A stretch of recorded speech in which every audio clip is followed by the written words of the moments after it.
Welcome to Flowcast. I'm your host, Sister Beth Murphy. In 2014, when Mike Tanner learned one of his legs would be amputated, he and his wife Barb felt they were alone in the world. There was no one to help them understand or be prepared for the life-changing procedure Mike was about to face. But Mike knew that someday he'd want to change all that. Well, that day has arrived.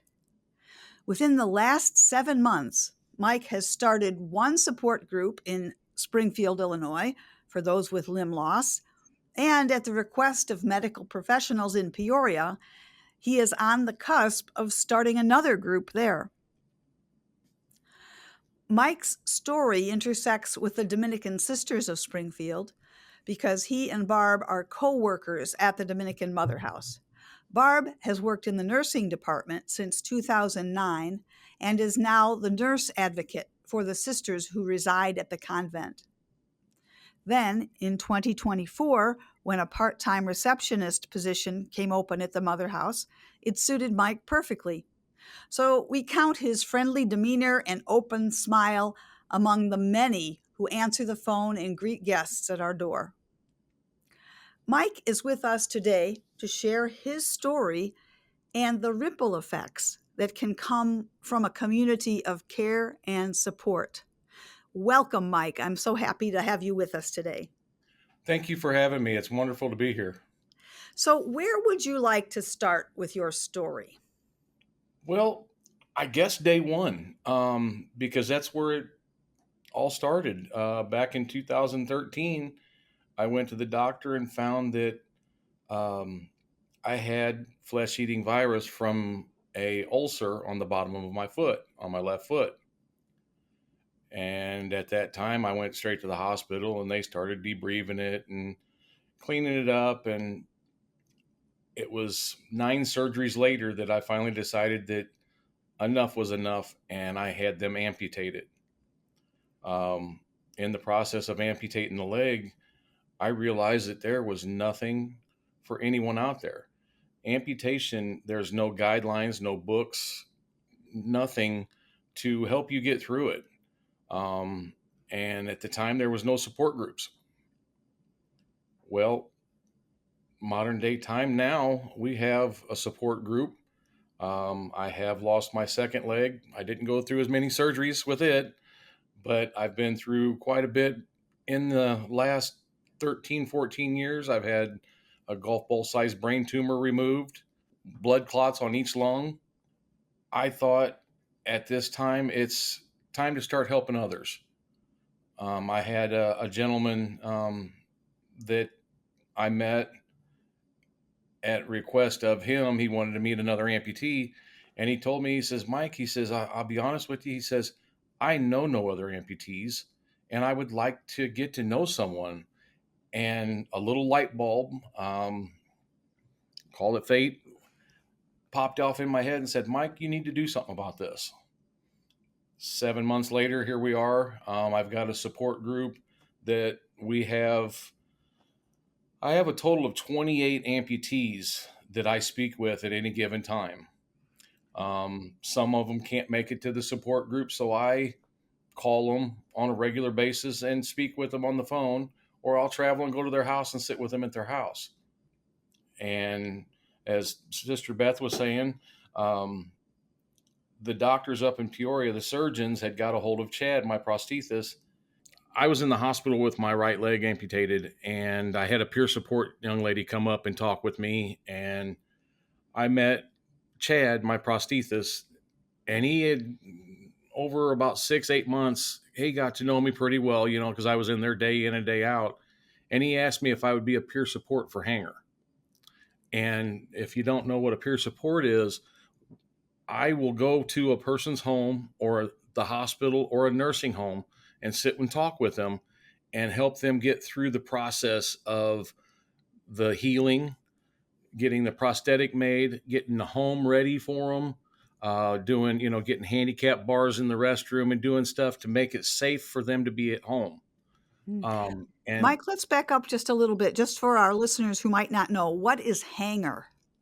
I'm sorry. Hanger is Hanger Prosthetics. They make um, prosthetic devices for people with limb loss, and that's arms, legs, hips. They do a lot of stuff to help people get back on their feet and start walking again, or being able to use their hands. We've got a couple gentlemen that have robotic hands that, believe it or not, work off the muscles of your arm Hmm. to move actual fingers. Okay. So Chad is the person at Hanger who works with you. He's like what you call him, your prosthetic engineer, maybe. I don't know what you call him. Yeah, he is the prosthetic engineer. He um, builds it for you and fine tunes it. He's like a mechanic in the auto world, but he's on prosthetics. And I wouldn't be where I'm at today if not for him. I wouldn't be able to do the rock climbing and the hunting and everything that I do um, without him by my side. Wonderful. And we've got to be really good friends. He calls me of the evening on weekends just to say hi and see how I'm doing. So it's it's a whole different world when you have the whole village helping you get through it. Hmm. So it was Chad that first introduced you to being a peer support person for someone else. Is that correct? Yes, it is. Hmm. And it changed my life so much that I wanted more. Tell I me a little want bit about that. How did it change your life? um knowing that there was other people out there that you could talk to and get advice from, along with give advice to others to make their lives better in the situation they're in. Um, it gave me more of a drive to get up and do things because even though I don't have either of my legs, I still have legs that I can get up and walk. I have been very fortunate to be able to. Christmas time, I had a young man that I gave running blades to, and just to see the smile on his face when he was got them and when he had them on and running with them. Um, I've met a young man here at the convent that one of the other sisters is great nephew, and him walking up to me and shaking my hand and telling me thank you. There is no other feeling in this world that you can ever have that is that wonderful to have a child thank you for something. Mm. So it sounds like what happened to you, Mike, is that your own challenges, as daunting as they were for you, once you turned them around and began to use them for good for other people, you found a whole new purpose and meaning for your life, it sounds like. I have most definitely. Um, I know the good Lord has kept me on this earth for a reason, and it's to help others, to help them get through rough times and show them that even though it's rough now, that road does smooth out and become a better road to travel. Mhm. So you've been doing the support group that you hold here, actually, at Sacred Heart Convent monthly Yes. for 7 months. What are the kinds of things? I don't want you to give any confidences away, but what are the kinds of things that you and your fellow limb loss people share at that meeting? Well, for one instance, and this is something that I deal with on a regular basis, is phantom pains. And if phantom pains are a residual pain that is where your foot used to be, I get lightning strikes in my toes when it storms. The worst is when I'm laying in bed at night trying to go to sleep and I've got an itch on my foot and no foot to scratch.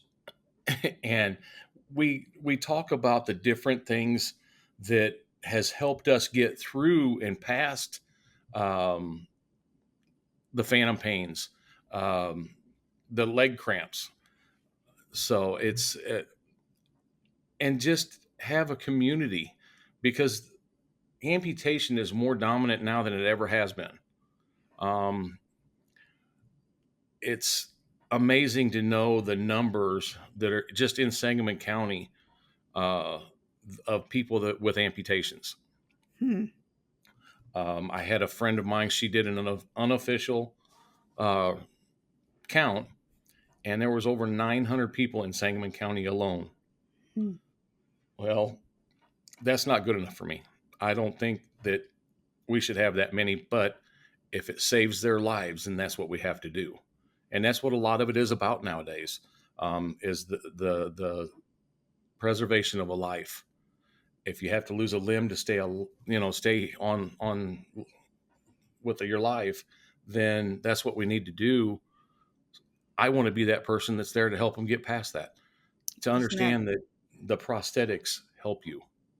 sure? And I've just watched the evolution of your prosthetics, and there's been a big change since you started working here a year ago. I think you have a pair that's kind of new now, Yes. and it made it much more comfortable for you to walk, right? Yes. I was having an issue where um, my prosthethist, Chad, he says, Mike, he said, I just realized that you are bull legged. And they didn't accommodate for that with my other prosthetics. And I was having to walk hunched over and my back was always hurting. Now I walk upright like I'm supposed to, and I can walk longer and farther. And Mhm. it's just small things that they do to tweak the parts to help you that make a world of difference in our everyday function of life. Mm. That's really amazing. And you and I were talking earlier about how it takes a community of support. It isn't just, when you were going through that amputation, Barb was there for you, but she needed support too. Very much Both so. of you needed questions answered that you couldn't get answered. And now the two of you and other folks in your circle are able to provide that for each other, which is just really amazing. Yes, my wife Barb, I thank the good Lord upstairs that our paths crossed when they did. Um, she has been my biggest fan, my biggest support, and my biggest driver.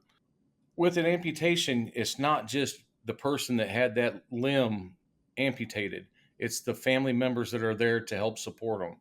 Is just as important as the doctors, and you know the community has to be there to help hold that person up and get that person through life. Mhm.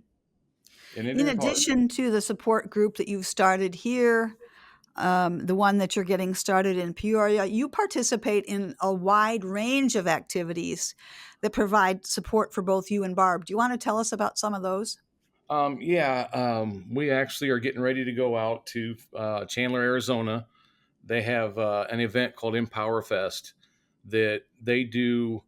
They'll have like the Ninja Warrior on TV, but it'll be set up for anyone with limb loss. We'll be able to ride horses, um, kayaks, bicycle. They have all kinds of adaptive stuff. I'm getting ready to join up with a group up in Peoria. I meet with them the 27th of this month. They're doing adaptive sports for anyone with disabilities. While I'm at that group, there's also another organization out of DeQuoin, Illinois, that they do a mentoring where they put kids with you that are in the same situation you are, and you get to work with them and show them things in life that will help them get through life and be able to function as a natural life. And Yeah. so I'm just reaching the tip of the iceberg on things that I'm wanting to do. Mhm. I eventually want a life after amputation support group in every major city in Illinois. That is my number one goal. And with the way things are going, um, I talked with Chad again, and Bloomington has touched bases with him about getting one started there. So, I mean, it's growing faster than I ever expected. I do owe a lot of it to you for the help you've given me. Well, thank you. But what I did was pretty minimal compared to what you have put into this. It occurs to me, Mike, to wonder. Um, it's almost kind of amazing that this hasn't happened before. Like there haven't already. There are support groups for everything under the sun. What do you think accounts for that? What's the reason? Do you have any ideas? Well, I'd be right honest with you. I have a young lady that is in our group that she was born with scoliosis. But she's got a prosthetic leg. Back 20 years ago, if someone had a limb loss, you were kind of hidden, put away, because you were like an outcast. Hmm. It's more dominant and prominent now, where you see people out on the street. I notice it myself even more. I notice people that have prosthetics, and I'll walk up to them and talk to them. I know no strangers, because we're all God's children, so we're not strangers. You just got to say hi and a smile. And I have met a lot of wonderful people that have amputees, and that are also loved ones of amputees. And I got stopped at the hospital yesterday by a nurse, and she asked me how I walk so well. I said, well, it's all about the community I have of people and resources that help me keep going and do what I do. And I'm not sure exactly what to attribute that to. More than 20 years ago, I've lost track. The ADA. What is the ADA? American Disability Act. Yeah, yeah, the American Disability Act passed. What year was that, Mike? Do you remember? Um, It's more than 25 years ago now. yes, it's been, I want to say, in the late 70s, early 80s. Yeah, we can check that, but the ADA really went a long way toward normalizing um, people with disabilities and making sure that we live in a world that can accommodate people with disabilities. Right, I because remember when you were getting ready to start the support group, and we were preparing that news release that went out to all the local media to let people know. I said in there that we have a fully accessible facility. Well, we do, except that we don't have automatic doors. right, So someone had to be standing at the front door to open the door for folks who were coming in if they did not have that ability themselves. So, that was an awareness that I had to learn. Well, it's accessible except for the front door. right. Once you're inside, you're golden here. But that's one of the things that made our facility really helpful for you and your group, right? Well, very much so. And even though the front door didn't have the automatic doors on it, that was a great opportunity for me to introduce myself to people as they came in. Mhm. Um, and I'm the type of person that I've got to say hi to everyone.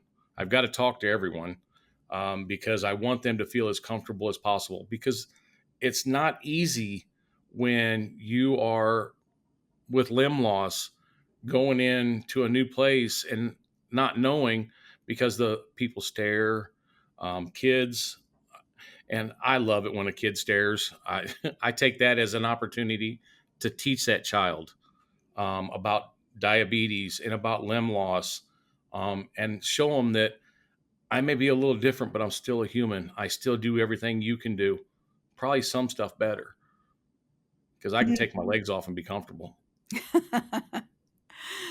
Yeah, we can't do that. Mike, it's been delightful to watch your journey for the last 7 months and all the energy that you have around the support groups and around your plans for the future. But I know from talking to you that it hasn't always been easy, and it hasn't always um, since 2014 when you first lost your foot. It hasn't always been easy for you. What do you think was the turning point for you? When did you start to see your life as a gift that could be helpful to others? As I had spoke earlier, I've been through quite a bit with these amputations and the surgery and everything. And I think it was a combination of all of that making me think that I can get through anything. And if I can feel that way and I can do that, the next person can do that. It's, I just had to prove to them, to the other people in the world, that just because I've had this happen doesn't mean I'm not strong. And I want to make sure no one else goes through what I did. Um, And I think the turning point really was when I actually got with Hanger for the first time, because I was with another group before Hanger. And my insurance at the time told me I couldn't stay with that group. And I thought that was the only group out there. Um, and then I met Chad. So I contribute a lot of it to Chad, but I also contribute a lot of it to my wife, because she's been pushing and telling me that I needed to get something going like this, not for just other people, but for myself, because it does help me just as much as it does them. And it's been wonderful these last 7 months with this group. I'm constantly on the phone with someone, and when I get off the phone, I feel like I've got a weight just lifted, because I know when I hang the phone up that I've done everything I can to help that person get through with what they had a problem with. Mm-hmm. And it's a wonderful feeling. Well, and it's a blessing for you, as you say, and it's also a blessing for the greater community. The more we can help people feel their worth and understand that they have gifts to share, the better world we have. Yes, very much so. Mm-hmm. And in my short time here at the convent, but also with my wife since 2009, I've seen all the good that you sisters do.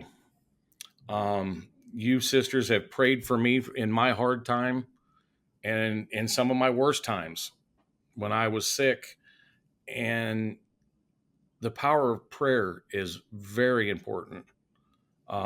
We actually, in our group, I have some people that